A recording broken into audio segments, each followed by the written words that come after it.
সন্ধ্যার আকাশে এক ফালি চাঁদ মুহূর্তেই অনাবিল আনন্দে উল্লাসিত হয়ে ওঠে অসংখ্য হৃদয়। এ চাঁদ বয়ে নিয়ে এসেছে আনন্দের জোয়ার। এক মাস সিয়াম সাধনার পথ পেরিয়ে, ইবাদত বন্দেগীর পথ পেরিয়ে সকল মুসলমান মেতে ওঠে ঈদের আনন্দে। বিংশ শতকের ৩০-এর দশকে এই ঈদের আনন্দে নতুন পালক যুক্ত করে এই মাত্রাকে দ্বিগুণ করে দিয়েছিল আমাদের বিদ্রোহী কবি, সাম্যের কবি, মানবতার কবি, প্রেমের কবি কাজী নজরুল ইসলাম। তিনি গেয়ে ওঠেন, অমন রমজানের ওই রোজার শেষে এলো খুশির ঈদ। তবে আমরা এই গানে যতটুকু আনন্দ পাই, উল্লাসে মেতে উঠি, এর শুরুটা কিন্তু এতটা, কিংবা এই গানটা কিন্তু এত সহজে আসেনি। এই যে কালজয়ী গান এখন আমাদের ঘরে ঘরে পৌঁছে গিয়েছে, ঈদের আনন্দ যেন এই গান না হলে চলেই না। এই গানটা নিয়ে কিন্তু রয়েছে অনেক বড় ইতিহাস। সেই সাথে যুক্ত রয়েছেন আমাদের আরেক গানের মানুষ, শিল্পী আব্বাস উদ্দিন আহমেদ। আব্বাস উদ্দিন আহমেদ একদিন কাজী নজরুল ইসলামকে গিয়ে বললেন, কাজীদা, এই যে পিয়ারো কাওয়াল, কাল্লু কাওয়াল, তারা উর্দুতে কাওয়ালি গায়, এইগুলো তো বেশ বিক্রি হয়। গ্রামোফোন কোম্পানি এই যখন গ্রামোফোনগুলা বের করে, তখন প্রচুর মুসলিম তাদের গানগুলোকে কিনে নিয়ে যায়। তো বাংলায় কি এই ধরনের ইসলামী সঙ্গীত করা যায় না? এইবার কাজী নজরুল পড়লেন মহাবিপদে।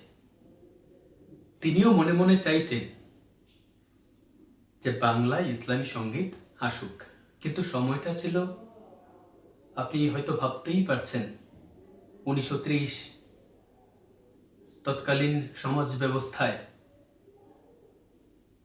বাংলা ইসলামী সঙ্গীত আসাটা এতটা সহজ ছিল না। তো তখন নজরুল তার প্রিয় শিষ্য আব্বাস উদ্দিনকে বললেন, ঠিক আছে, আমি লিখব, তুমি ভগবতী বাবুকে আগে রাজি করাও। তো ভগবতী বাবু ছিলেন গ্রামোফোন কোম্পানির রিহার্সাল ইনচার্জ। তো আব্বাস উদ্দিন গেলেন ভগবতী বাবুর কাছে। তিনি গিয়ে বিষয়বস্তু খুলে বললেন, কিন্তু ভগবতী বাবু তো একেবারেই বিরাগ, যে না, এরকম করা যাবেই না, কোনোভাবেই সম্ভব না। মনে কষ্ট, চাপা কষ্ট নিয়ে আব্বাস উদ্দিন 6 মাস কাটিয়ে দিলেন। একদিন তিনি ভগবতী বাবুকে পেলেন খুবই খুশ মেজাজে, আনন্দ উল্লাসে ছিলেন, কথাও বলছেন খুব রসালো ভঙ্গিতে। তখনই আবার আব্বাস উদ্দিন এই বিষয়টিকে তার সামনে তুলে ধরলেন। তখন ভগবতী বাবু বলে উঠলেন, আচ্ছা নাচুর বান্দা আপনি মানুষ, ঠিক আছে, যান যান, হবে, এটা রেকর্ড করে নিব না, আগে গান নিয়ে আসুন। এইবার তো আনন্দে উৎফুল্ল চিত্তে আব্বাস উদ্দিন ছুটে চললেন কাজীদার কাছে, গিয়ে বললেন, কাজীদা, ভগবতী বাবু তো রাজি হয়ে গেছেন, আপনি চট করে গানটা লিখে ফেলুন। তো এইবার নজরুল বললেন, তাহলে এক কাজ করো, 1 টোঙা পান দাও আমাকে। তো আব্বাস উদ্দিন কি করলেন, 1 টোঙা পান আর চা দিয়ে নজরুলকে দিয়ে দিলেন। এবার তিনি ভেতর থেকে দরজা বন্ধ করে দিলেন। মাত্র আধা ঘন্টায় লিখলেন এই কালজয়ী গানটি, অমন রমজানের ওই রোজার শেষে এলো খুশির ঈদ। তিনি তখনই সুর সংযোগ করলেন এবং আব্বাস উদ্দিনকে শিখিয়ে দিলেন। তার ঠিক 4 দিন পরেই গ্রামোফোন কোম্পানি এটির রেকর্ড করেন। তো 2 মাস পরই ঈদ। তো ভগবতী বাবু জানালেন যে ঈদে এই গানটি মুক্তি দেওয়া হবে। এবার সবার মধ্যে একটা টান টান উত্তেজনা। ভগবতী বাবু গানটি রিলিজ করবেন, নজরুলও ভাবছেন যে এই সমাজ ব্যবস্থায় বা এই সময়ে এই গানটি কতটুকু প্রভাব ফেলবে। আবার আব্বাস উদ্দিন ভাবছেন যদি এই গান কোনো রকম সাড়া না ফেলতে পারে তাহলে তো আর কোনোদিন ভগবতী বাবুর কাছে এই গান নিয়ে আর যাওয়া যাবে না, অর্থাৎ ইসলামী সঙ্গীত নিয়ে আর যাওয়া যাবে না। তো তারা যথারীতি আব্বাস উদ্দিন চলে এলেন ঈদের ছুটিতে।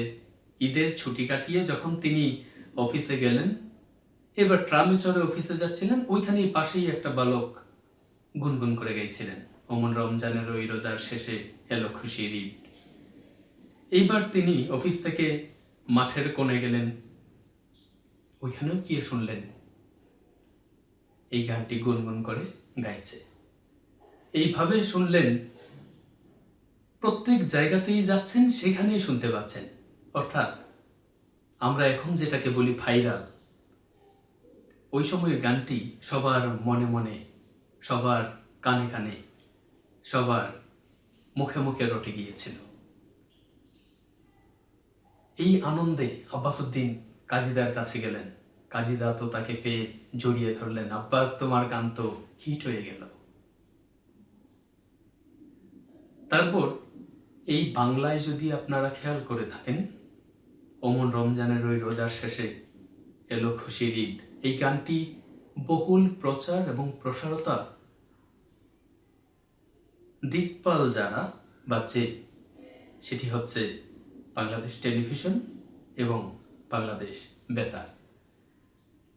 এই গানটিকে প্রচার করা যেন বাংলাদেশ টেলিভিশন এবং বাংলাদেশ বেতারের ঐতিহ্যে পরিণত হয়েছে। এই গান ছাড়া যেন রমজানের ঈদ কিংবা ঈদ উল ফিতর ফিকে মনে হয়। এইভাবেই আমাদের ঘরে ঘরে পৌঁছে গেল নজরুলের অমন রমজানের ওই রোজার শেষে এলো খুশির ঈদ। ঈদ উল ফিতরের প্রীতি ও শুভেচ্ছা, আপনার ঈদ ভালো কাটুক, ঈদ মোবারক। আজ বিলিয়ে দে শোন আসমানি তাগিদ, ওমন রমজানের ওই রোজার শেষে